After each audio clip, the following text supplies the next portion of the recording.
jaws for? Okay, so tonight's topic of conversation is going to be hostess coaching. So I've had a bunch of questions about that, so I figured we would get started, and if you all have any questions while we are going through, then just put them in the comments and I will happily answer as we go along. So first of all, let's get this dog out of the way. In my opinion, hostess coaching starts before you even start the party. So when you are booking these parties, a big mistake that we make, I think, is we say, oh, I do all the work, you don't have to do anything, just invite your friends, I'll send you samples. Okay, so we're already kind of telling them that, like, they don't have to do anything, and that's really not true. So we all know that a successful party has a lot to do with an active hostess. Now, that being said, you can have an active hostess and still have a crappy party, and you can have a crappy hostess and still have a good party. But most parties are successful because you have an active, involved, and excited hostess. So when you book a party with them, you just need to kind of tell them up front, you know, I'll send you some samples to try, and you can post reviews of them in your party. So that you're already telling her what you expect from her before the party even starts, right? So then you send a hostess packet. If that's what you do, I send a hostess packet. So in my hostess packet, I'll send samples, I send them join information and a catalog, and then I will write a handwritten note that says, you know, thank you for hosting a party. Please use these samples to post reviews in your party. And then when the party starts, I will send the hostess a message on Facebook, and I will tell her, you know, okay, I've created your party. Go ahead and add everyone. When you're finished adding everyone, then post a welcome post. Welcome everybody to the party. And then that way there, I'll know you're done. And then I can post a game. So I'm already telling her out of the gate, like, I need you to do this in order for me to do what I'm going to do, right? So then I'll play a game, and then the next day we start sharing products. So I'm going to do Big Fat Yummy hand creams. So I will message my hostess the day before, and I will say, tomorrow we're going to do hand creams. You can post a review on that Posh Boss that I sent you. So I'm telling her what to review and when to do it. I normally try to tell my hostess the day before, or sometimes I will send her a list, and I will say, on Mondays we're going to do Big Fat Yummies. On Tuesday we'll do chunks. And just so that she kind of knows what she's getting into. So I'll have my hostess post a review, and then when she does, of course, you interact with whatever she posts in the party, and then I send her a private message, and I thank her for posting a review. So then it's the next day. I had already told her that we were going to do chunks, but I'm still going to send her a message, and I'm going to say, hey, we're going to do chunks today. Post your review whenever you're ready. Okay? Does anybody have any questions so far? There's a little bit of lag, so I'm going to sit here and look cute. We'll see if anybody has any questions, and then if not, we will move on to one of the questions that we got. Diesel, don't do that. Sorry, my dog's trying to eat my Posh. Okay, so then the next question was, what do you do if you can't get your hostess to post? How do you have her post before you post? No. Okay, so I just make sure that they post at some point throughout the day. I typically will do, in the morning, I'll do the little line graphic introduction that asks them which product they would like to know more about, and then I will share throughout the day. What I do try to not do is to review something that I either know my hostess is going to review or something that she has already reviewed, because, I mean, you don't need 2 reviews on Cackle Spackle, let's be honest. One person telling you that Cackle Spackle is awesome is really all you really need, okay? So, and that's just how I do it. So, and okay, so the question was, what do you do if you can't get your hostess to interact? Okay, well, number one, we can't make them post. oh well, if they don't pick a product that they want to learn more about, it's more just to try to get people to interact with the post. And I still just post whatever I had planned on posting that day anyway. If someone does ask about a product in that post that I don't typically cover in the party, then I will cover it in the comments. I will give them details about the product in the comments so that they're still getting their question answered. But if they don't ask about a product, if someone in the party doesn't ask about a specific product, then I just go on with whatever I had planned on sharing that day.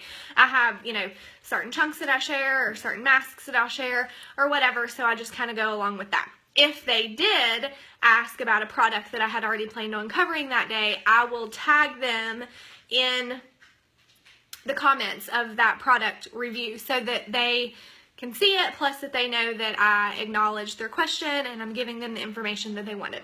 So if you have a hostess that's not interactive in her party, you literally cannot make her do anything. But there are two things that I do when I have a hostess that's not necessarily the most active.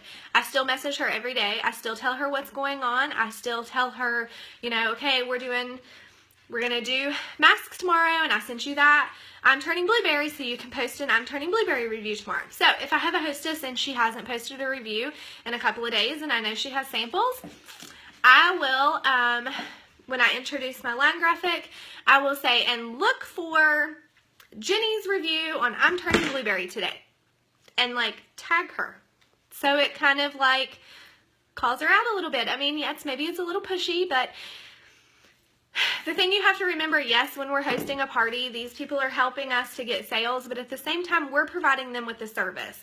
We are providing them with a party in order to get free products and free samples, and they are interacting with their friends, and it's kind of a place to hang out. So you have to change your mindset a little bit about a party, and it's not necessarily them doing you a favor, but you providing them with a service. And if you had a person who did an in-home event and they invited 15 people and you show up and no one's there, I mean, why are you there? So it's kind of the same thing with a Facebook party. So our question is, how do you approach guest bashing Posh in a party? Bless and release. That's how. We should never have to be in a position where we have to defend our product. You can always ask them why they feel the way that they do. And, there's this little thing called remove member if it becomes abusive, but there is a time that you can go in and you can say, oh, I'm sorry you had a bad experience. Would you like to, try something else? Or, there's always a kind of a way that you can kind of spin it, but you never want to be in a position where you're I don't like product comparisons like Bath & Body Works versus Perfectly Posh, because we're not Bath & Body Works. We're not even in the same spectrum. They're chemical-filled, laden junk crap. We are a totally different brand by ourselves. I don't like to do product comparisons because I also feel like it's that brand sucks, my brand rocks. Well, what if they like that brand and then you've automatically offended your customer before you even got a chance to convert them?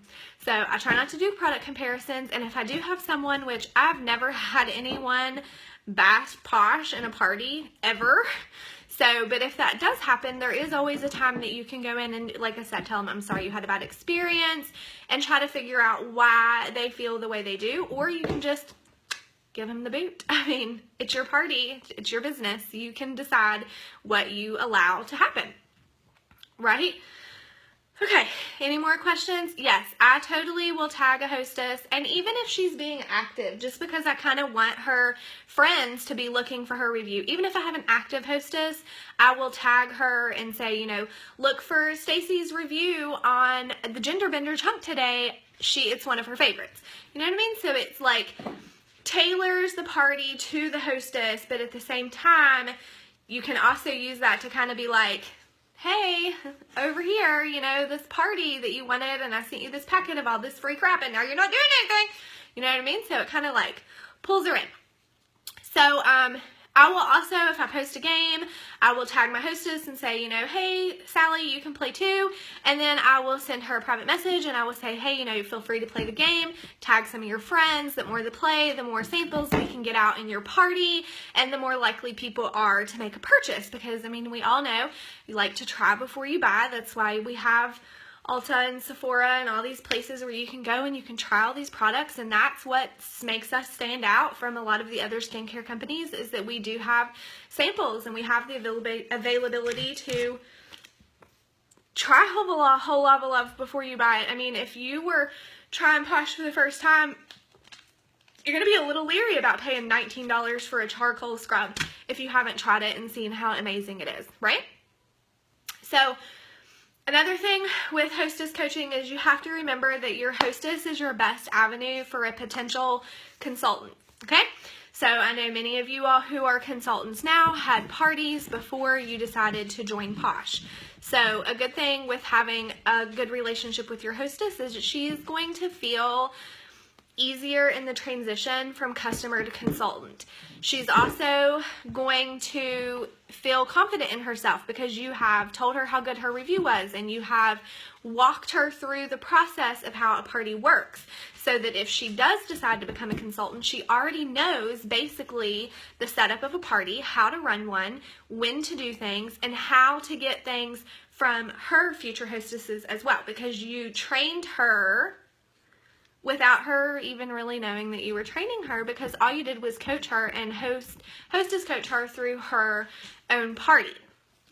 So there are times when you will have a hostess that is just not going to do anything, and I know that in that situation you feel compelled to check out or to just close the party, but that's not what we're here to do. Even if the hostess is bad, you are still representing your brand. So you don't want to go in and be like, oh, that's it, I'm shutting it down.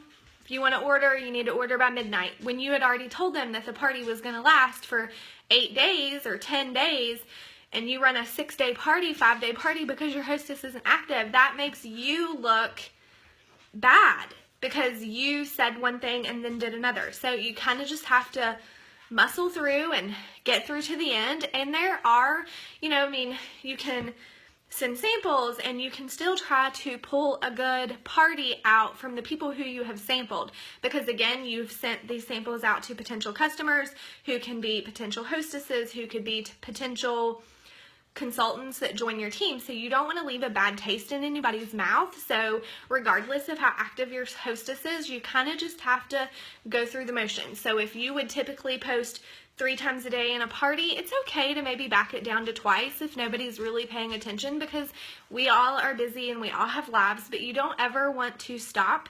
You don't ever want to just say screw it and shut it down. I have consultants underneath me who came, were possible only orders and parties, or who were one of my only active members in a party, and had I decided to close that party down because my hostess wasn't active or because I felt like I was wasting my time, then not only did I lose out on a loyal customer, but I would have lost out on a teammate that is now helping me to grow my business. Because again, multi-level marketing, we have to have people under us. We have to have good community customer service. I know you did, girl. I know you wanted to shut that down. I got you from that party from that girl. I know what it's like doing a party with her. She's a serial partier. So frustrating. And you will get those girls that are serial partiers and they just want free stuff and they just want samples, and it's going to happen. Not everybody in this world is honest, and that's sad, but it's the truth. So even when you're upfront with them and say, hey, I expect you to post reviews and I would like for you to interact in your party as much as possible, and as many times as you tell them, your friends want to hear about Posh from you, they want to help you, they're not here to help me. As many times as you tell them that, sometimes people just think that, oh, well, I got these free samples, I got something out of it. But you have to just kind of man up and just get through it and get to the end and follow in with your end of the deal, because there may be the person that's sitting there waiting until you make your last post before they place their order. And if you decided to shut the party down 4 days early, well, what if they didn't get paid till Friday and they thought, okay, well, I have till Sunday to order because that's when the party closes, but then you close the party on Wednesday. And then they're not going to order because you've left a bad taste in their mouth. So when I have an inactive hostess, I do try to pull the party out by making sure that I am extra interactive with the people who I had sent samples to.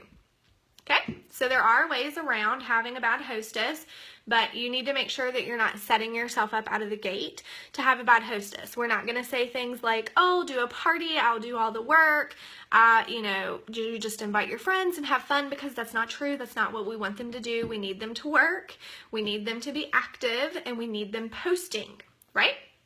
Does anybody have any questions? Anything else about hostess coaching? Or anything party related, anything that I can cover while we are here?